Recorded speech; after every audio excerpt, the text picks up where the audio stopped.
Operadores do submundo.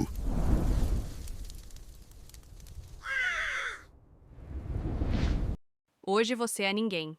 Amanhã você é um símbolo. Não porque tenha feito algo grandioso, mas porque alguém decidiu. Bem-vindo ao mundo dos hypermemes. Um meme comum é uma piada. Um hypermeme é uma arma social. Ele não faz você rir. Ele faz você sentir ódio, idolatria, vergonha, revolta. Hipermemes não surgem por acaso. Eles são fabricados, testados e lançados como vírus emocionais. Um hipermeme é uma narrativa compacta, simples, repetível, emocional. Ele transforma uma pessoa comum em herói, vilão, símbolo, inimigo público e, o mais importante, ninguém lembra quem começou.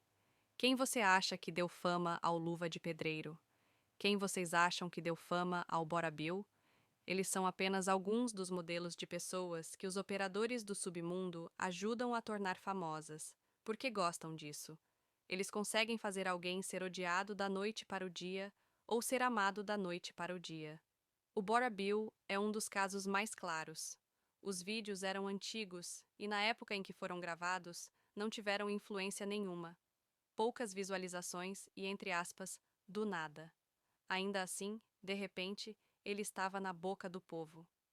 Tudo isso começou no submundo.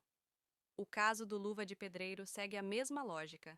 Existe muita gente sem potencial na internet, ou até fora dela, que uma hora ou outra entra na mira dos operadores do submundo. Quando isso acontece, essas pessoas se tornam famosas e amadas, ou famosas e odiadas. É importante entender que isso é apenas uma ponta diante do que eles realmente conseguem fazer. Os operadores do submundo não são um grupinho fechado, são muitos, e muitos nem sequer se conhecem.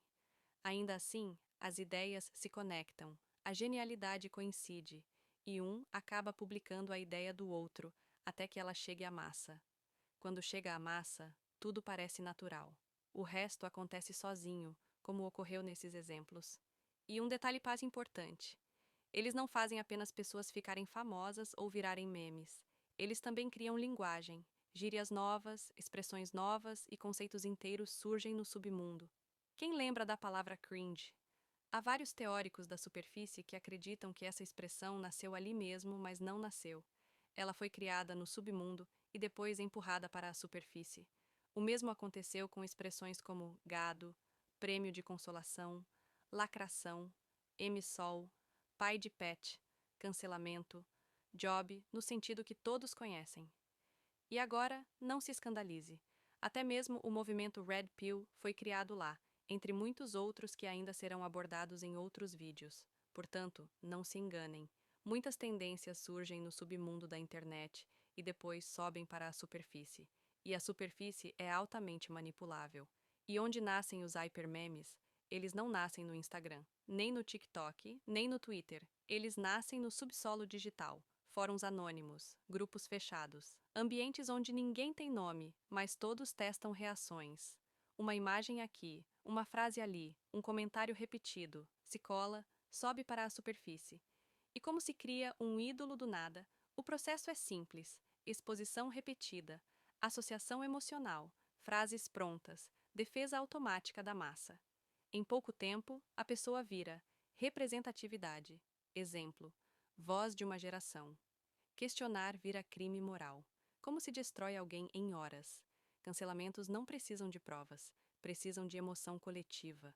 Um print fora de contexto, um recorte, um título malicioso.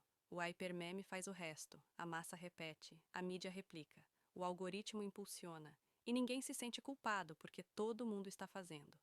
E por que você cai? Porque o hypermeme não conversa com a sua lógica. Ele conversa com o seu instinto: pertencer, atacar, defender. O cérebro odeia ficar de fora. E é assim que anônimos moldam reputações, eleições e o imaginário coletivo. A pergunta não é se você já caiu em um hipermeme. A pergunta é: em qual você está agora? Os agentes do submundo não precisam aparecer. Eles só precisam que você compartilhe. Os agentes do submundo não criam ídolos. Eles criam a multidão que decide quem sobe e quem cai. Antes de terminar, tem um detalhe importante que quase sempre passa despercebido. Os agentes do submundo não têm lado. Não se enganem.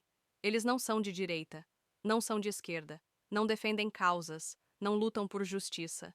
Nesse jogo, revelem-se como o que realmente são: anti-heróis. Eles não querem salvar o mundo, eles querem observar, eles querem provocar, eles querem se divertir, vendo o caos acontecer. Para eles, o mundo é um experimento social em tempo real, uma espécie de laboratório vivo. Eles testam ideias como quem testa fogo, jogam uma faísca e observam o incêndio. Eles querem ver até onde isso vai dar. É por isso que você vê tanta gente anônima subindo do nada e tanta gente grande caindo sem entender por quê. Às vezes, o anônimo vira ídolo, às vezes, o poderoso vira vilão, e às vezes, os papéis se invertem em questão de horas. Não existe mérito, não existe justiça, existe reação. Se gera emoção, serve. Os agentes do submundo não criam por necessidade, criam por curiosidade. Criam para ver como a massa reage. Criam para assistir pessoas brigando por ideias que nem sabem de onde vieram. Eles se divertem quando a internet entra em guerra, quando famílias brigam, quando amigos se cancelam, quando multidões se dividem, porque no fundo, o caos é o termômetro. Se o caos aumenta, o experimento funcionou. E não pense que eles estão isolados em um canto obscuro da internet. Eles estão em tudo, em causas sociais, em movimentos políticos, em debates morais, em pautas identitárias, em tendências culturais. Eles se infiltram em qualquer conversa que envolva emoção, raiva, indignação, virtude, medo, esperança. Onde existe emoção coletiva, existe um agente do submundo observando e, muitas vezes, provocando. Um comentário irônico, uma narrativa enviesada, um empurrão sutil na direção errada. E depois, silêncio. Eles somem, enquanto a massa faz o trabalho pesado. É por isso que você vai começar a ver cada vez mais figuras improváveis surgindo. Gente que você nunca ouviu falar. Gente sem histórico, sem preparo, sem mérito aparente. Mas com atenção. E ao mesmo tempo, gente grande perdendo tudo: reputação, carreira, credibilidade. Às vezes por algo mínimo, às vezes por algo antigo, às vezes por nada. E isso não é coincidência. É entretenimento para quem opera no submundo. Eles não querem respostas, eles querem reação. Eles não querem finais felizes, eles querem movimento. E se você acha que ainda não conhece nenhum agente do submundo, prepare-se, porque logo você vai conhecer muitos. Alguns vão aparecer como criadores de conteúdo, outros como ativistas, outros como pessoas comuns, com opiniões fortes demais. Mas quase todos estarão envolvidos em todas as grandes causas sociais, não para defendê-las, mas para empurrá-las até o limite e assistir ao que acontece depois.